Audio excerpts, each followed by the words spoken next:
5 pelajaran yang mungkin terlambat dipelajari orang dalam hidup. Yang pertama, semuanya bersifat sementara. Hidup ini sementara.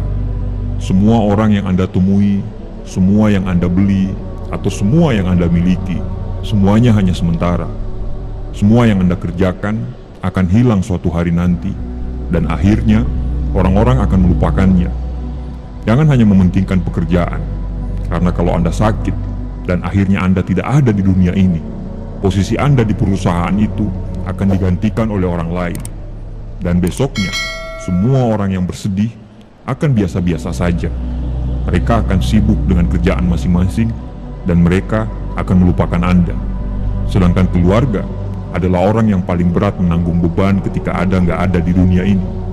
Jadi, bagilah porsi yang tepat antara ibadah, keluarga, dan pekerjaan. Tidak ada yang abadi di dunia ini kecuali perubahan. Di hidup kita yang hanya sementara ini, buatlah perubahan yang nyata dalam hidup. Selagi masih ada kesempatan dan kuat, jangan takut untuk mengambil peluang. Selagi Anda masih ada, jagalah ibadahmu, karena ibadah yang akan menjadi bekal kita nanti. Selagi Anda masih bisa tersenyum, buatlah keluarga Anda bahagia, karena doa-doa mereka yang akan menjaga kita nanti. Bagaimanapun, bahkan di suatu hari nanti, semua orang akan meninggalkan dunia ini. Yang kedua, hidup ini terlihat tidak adil. Saya coba mengutip kata-kata dari Patrick Star di episode di mana dia dinobatkan sebagai raja berdasarkan garis keturunan. Patrick Star mengatakan, dunia ini sungguh tidak adil, jadi biasakanlah dirimu.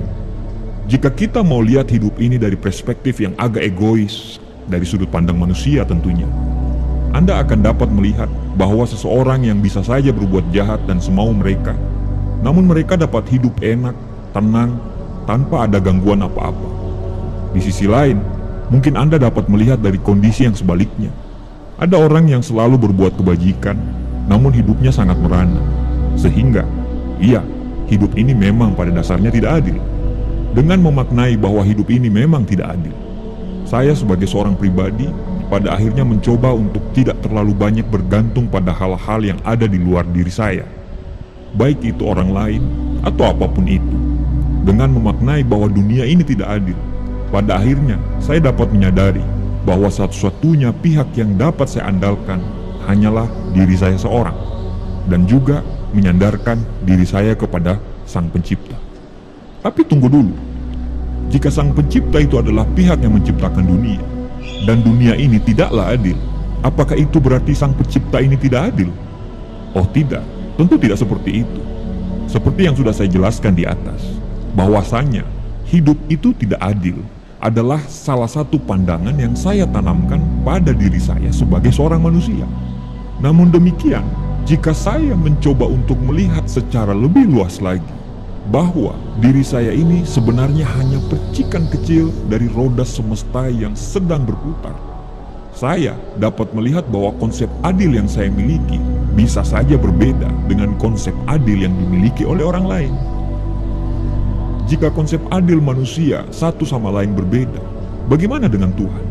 Sangat mungkin bahwa konsep adil yang dimiliki manusia itu berbeda dengan konsep adil yang dimiliki oleh Tuhan. Jadi apa kesimpulannya? Dari sudut pandang yang subjektif sebagai seorang manusia, saya melihat bahwa hidup ini tidak adil.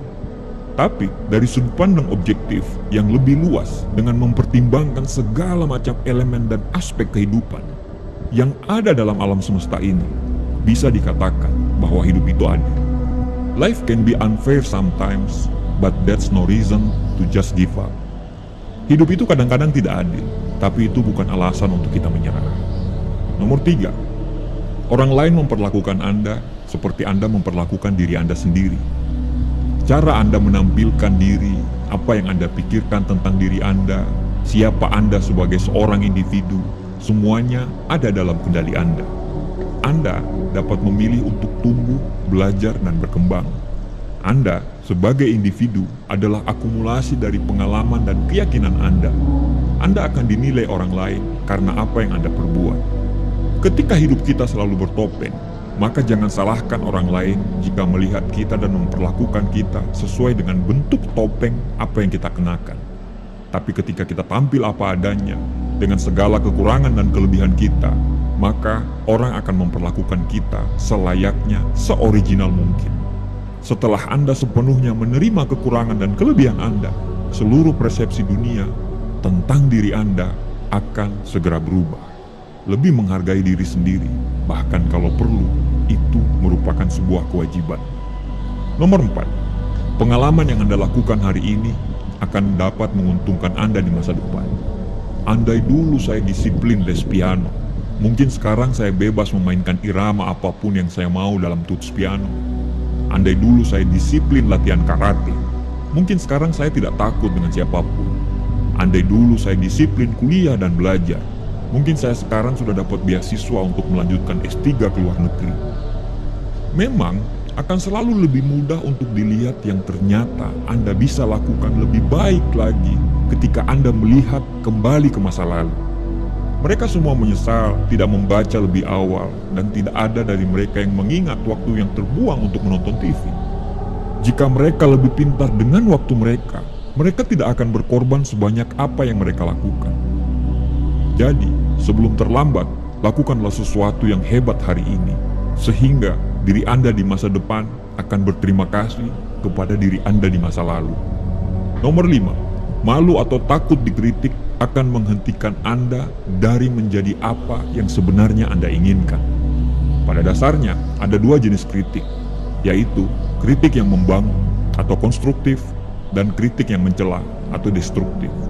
Orang yang peduli pada Anda akan menyampaikan kritik membangun dengan tujuan memberikan motivasi untuk perbaikan. Sedangkan kritik yang mencela pada umumnya bertujuan untuk melemahkan Anda. Kritik ini sering bernada menghakimi atau mencari-cari kesalahan orang lain. Orang yang bersikap kurang baik memang cenderung berupaya membesar-besarkan kelemahan dan kekurangan orang lain, bahkan berniat mempermalukan Anda di depan umum. Dalam menghadapi kritik yang mencela, Anda harus memiliki penguasaan diri dan bersikap rendah hati, sehingga Anda tidak merasa kecewa, bahkan harus menyikapi itu secara positif. Jadi, yang penting adalah mempersiapkan segala sesuatu sebaik mungkin. Entah kritik membangun atau kritik tercela, terimalah dengan lapang hati dan sikapilah dengan positif. Kita semua mencoba mencari alasan untuk melindungi citra persepsi kita dari apa yang orang lain pikirkan tentang kita. Tetapi pada akhirnya, ternyata semua itu tidak ada masalah. Berkembanglah dengan kritik, dan jangan jatuh karena kritik. Itulah 5 hal yang mungkin terlambat dipelajari oleh orang lain. Semoga bukan Anda.